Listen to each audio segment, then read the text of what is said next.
Warm greetings again. So now we are going to see about training neural networks with the continuation of and the characteristics of perceptron. In neural networks is a simple perceptron. So already we discussed a simple nucleus that has been treated as a mechanical kind of perceptron, or a much more complicated multi-layer network with special activation functions. So we have to go with that systematic procedure for determining appropriate connection weights. The network learn the appropriate weights from a representative set of the training data. So already we know we are having that two setup of the data. One is called trained data and another one is called that is the testing data. Already we discussed these parameters at that earlier. So in the neural networks we have to learn the neural networks with the appropriate weights from the representative set of that training data.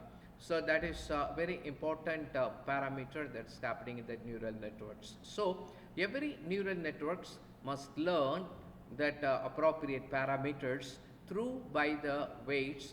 That weights should be representative set of that training data. In the simplest cases, however, the direct computation of the weights are unmanageable, so that is not possible. So we have to be give appropriate parameters for each and every weight. But in real neurons, so that is that possible, because that intelligence that has been created by that supernatural power.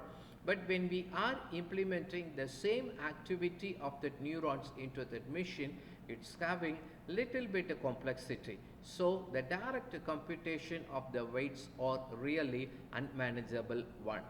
A good process is the start off with that random initial weights. So we have to be train the data sets with that little bit of random initial weights and adjust these weights according to the steps and according to the required outputs that has been needed.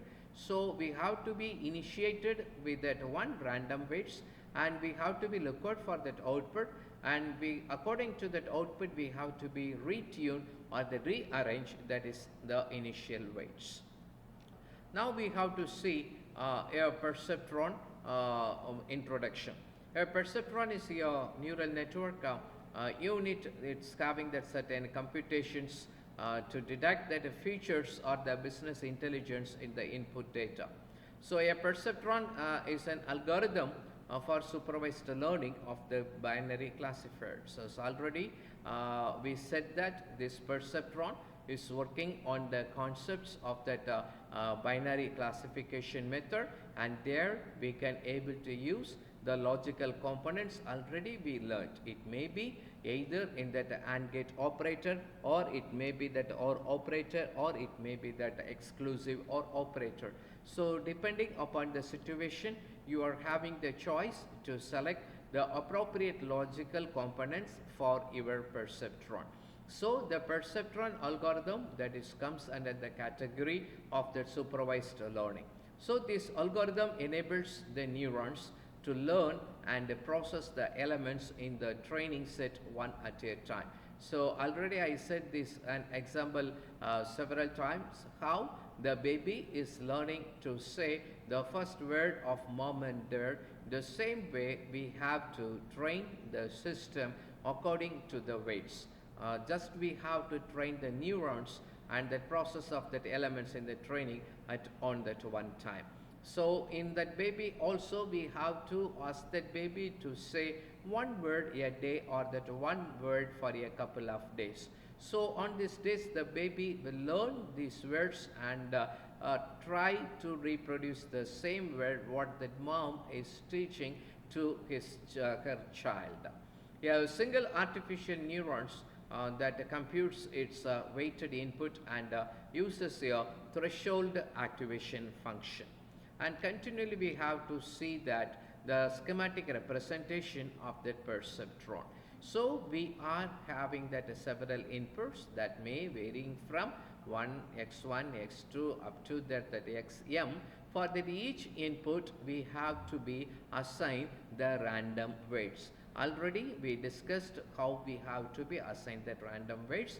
Until we have to reach that appropriate output, the algorithm can able to give the privilege to adjust the weights according to reach that appropriate output. So we are having that is the weights W0 up to the WM according for the inputs, and we are having that net input function, it is called, that is that sigma, and we are having that activation function. So on consecutive slides we have to see what are all the types of that activation function is there, and we have to produce that is a appropriate output for that perceptron. So this is the concepts that's happening in that perceptron simple architecture. On the continuation we have to see about the types of that perceptron in that next parameter.